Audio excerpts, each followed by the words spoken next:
дојдовте во уште една епизода на наша приказна. Денес со нас е Вања Атанасов, поранешен ученик на Горната, а воедно и првиот битолски Ironman. Вања, добре ни дојдовте, како сте? Добре ве најдов, фала на поканата. Ми е чест и задоволство да присуствувам тука во гимназијата со вас, да да споделиме мало искуството што го помина. Благодарам за поканата. За почеток, што е Ironman, каков предизвик е за оние кои што не знаат? Таа е трка која една трка е меѓутоа во три различни дисциплини. Првата дисциплина е пливање, втората е возење на велосипед, точак, по-битолски, и третата е трчање. Значи, таа се рачуна како една од најтешките и долги еднодневни трки во светот, најзахтевни трки. Прво се плива, па се вози велосипед и на крај се трча. Нивната големина е оваа дисциплина на Ironman, таа е 3,8 км се плива, 180 км се вози точак и на крај се трча 42 км. Од каде беше инспирацијата да учествувате на овој триатлонски Еверест? Па, уште како дете, ја знаев трката и ги знаев должините и тежината со кои секој, да речам, спортист, атлета се ја исполнува својата цел, да се искачи, да заврши трката.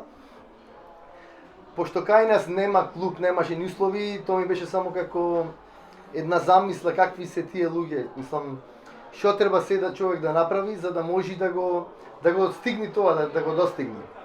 Сосем случајно почнав нормално како спортист, како дете од спортска фамилија, се занимавав со повеќе спортови и сосем случајно научив за трка за триатлон трка во Македонија, која е од помал карактер, таа е спринт трка, и се пријавив на неа. Тренирав локално тука низ градот. Меѓутоа таа е кратка трка и кога отидов на таа трка, ме фати магијата на триатлонот. Така да после полека почнав да размислувам и за поголемите височини, да кажам, триатлонски и така. На некој начин можноста да се запознам со вистинска трка, начинот на организација, начинот на транзиција, да влезеш од пливање во трчање и така натаму точак, ми даде можност да видам дека можам да почнам да гледам на таа висина. Колку време ви требаше да се подготвите? Значи, подготовката не беше од нула, затоа и напомнав дека претходно се занимавав за цел период со спорт. Летав параглајдери, возам со точаци, со ски, планинарам, по карпи се качувам. И тоа не е припрема од нула. Значи, тоа се почнува со некое нормално. Кај мене беше некако следствено се залепи, така да речам.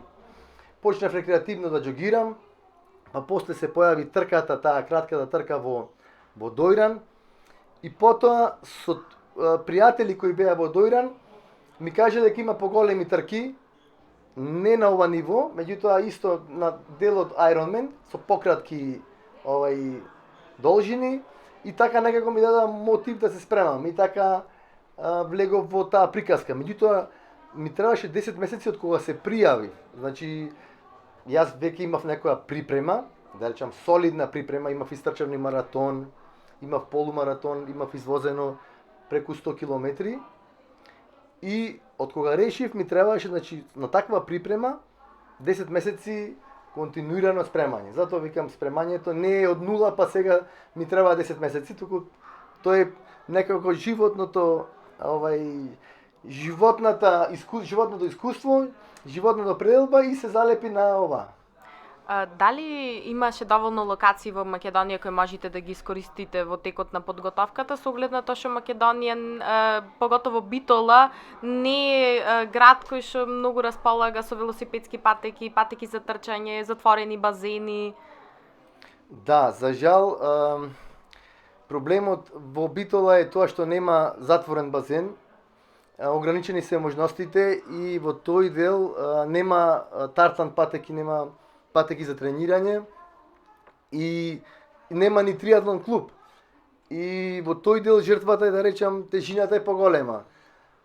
Во зимата бев приморан да одам во Грција, во соседна Грција, да во градот Толемаида, таму има затворен базен, и често патував за да можам да пливам. Пролета се користат нашите, например, ако имам потреба во Скопје, го користам базенот во Скопје. Нормално езерата, меѓутоа во летниот период. Така да условите не се далеку од идеални, туку баш се малце специфични, човек треба да даде поголема жртва до нашо еден триатлонец во, да речеме, во Скопје или во нормалните земји западни е трчањето. Во друга страна па Битола и дава прекрасна можност за тренирање, за трчање посебно, планинско трчање, Пелистер ни е тука, таа е, мислам, ја викам врвна играчница. Значи тука се скија, се трча, се планинари, има прекрасни услови за трчање, надморската висина, воздухот, најстариот национален парк. Така да тоа што немаме тркачки патеки е проблем, меѓутоа го имаме Пелистер. Возењето на точак за ова дисциплина бара големи пространства и во тој дел е одлично затоа што Пелагонија има големи рамни пространства, може да се вози тука, да се прават 100, 200, 300 километри, најчесто одиме до Охрид, до Преспа, до Прилеп, Крушево, значи се прават големи тури, така да и во тој дел има начин како човек да се прилагоди на условите во кои живее. Мислам дека местоположбата и градот е, јас сум, да речем, заљубен во Битола и Пелистер и ги пружа ваквите можности. Да, и покрај тоа што имаме ускратени можности во делот за пливањето. И сега во текот на целото спремање, целата подготовка, дали се консултирате со некој професионален тренер баш за ваков тип на маратони кои што? Да, јас немав тренер, немав професионален тренер. Во Битола нема триатлон клуб, нема триатлон тренер. Нема, колку што од моето познавање, нема некој што завршил ваков тип па да се консултираме. Има неколку души што го завршиле на половичниот, го викат half Ironman, пола дисциплина, и со нив разговаравме. Исто разговарав и со некои луѓе на триатлон трките кои ми даваја совети и така некако од сите тие луѓе купував, мислам, со знанија да ги земав и си правев некоја моја стратегија. А во светот најголемиот број на атлети работат со професионални терени, со испитани програми, со храна испитана, значи со баш е наука и баш можноста е многу поголема. Меѓутоа, еве и вака се покажа дека се успева. Дека се може, да, дека се може.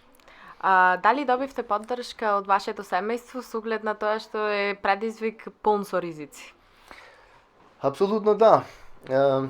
Тренинзите се нормално, последните месеци посебно се долги и напорни. Отсуството од дома е често и долго.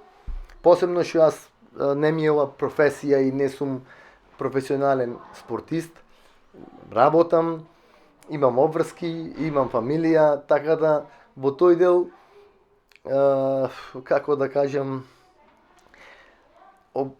животот си течи, а врската за тренирање стои, така да некако цел живот го прилагодуваш на тренирањето. Пошто цел живот го прилагодуваш на тренирањето, многу делови од нормалниот живот трпат, секојдневното излегување, шетање, посветување.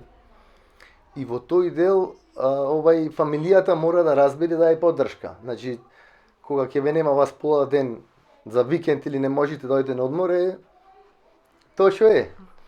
Некој мора да ве свати да ве поддржи. Ако имате секој дневни кавги и имате нетрпеливост, недоразбирање зошто не сте присутен, тоа е голем проблем. Мислам, не можете ни да тренирате, немате ни волја, идете дома, немате разбирање и тоа е тоа.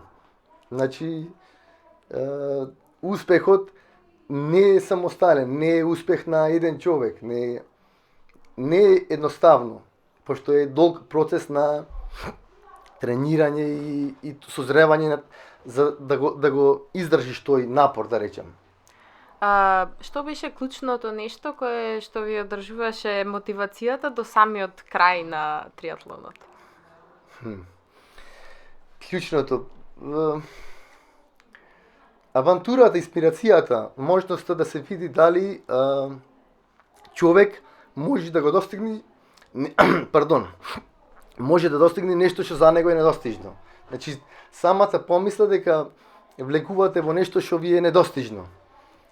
Самиот предизвик да се испробате. Тоа беше најголемиот мотив да влезам во за мене ваква, да речем, авантура. И психичка и физичка, пошто физички јас лично никогаш не сум имал вакви големи предизвици. Пардон, од овај карактер константни од 12 часови, сум планинарел, сум се качувал по карпи со сати, да речем и со денови. Меѓутоа не од ваков тип. Овде интензитетот е многу поголем и многу потежок. Така да во тој дел за мене тоа беше нешто неверојатно и влегов баш со желба да видам дали би го достигнал тоа. Кој дел од целиот триатлон ви беше физички најтежок? Дефинитивно трчањето, затоа што трчањето е последно, а во принцип и најтешко. Затоа што во мојот случај имав сати 20 минути пливање, 6 сати 20 минути возење точак и вие после 8 сати на физички силен напор и уморени ноце, вие треба да трчате маратон. И сега тоа е малце, мислам, несфатливо за нормален човек да направи токав напор и да влези во маратонска трка. Нормално еуфоријата, адреналинот си го прави своето, меѓутоа факт е дека организмот е лимитиран и последните километри се осеќа сериозен физички напор, значи напор на коски, на тетиви, напор на во секој момент може некој дел од телото да откаже. Значи тоа не е нешто со најава или да се имаше многу луѓе кои колабираја, кој му се лошеше, па доаѓа брза помош и така натаму. Значи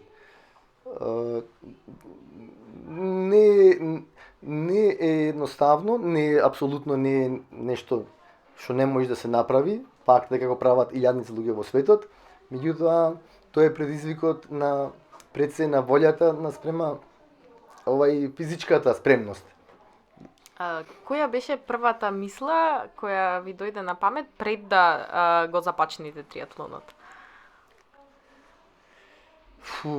Не знам дали вредеше, дали ќе успеам, дали ова навистина, дали можам да го направам тоа. Дали е само замисла или мислиш дека нешто можеш да направиш. И на некој начин е неверојатно и до самиот крај. И кога ќе завршите, не сте свесни дека го поминавте. Некако врвите низ сатите, врвите низ процесот, а не сте свесни дека го врвите.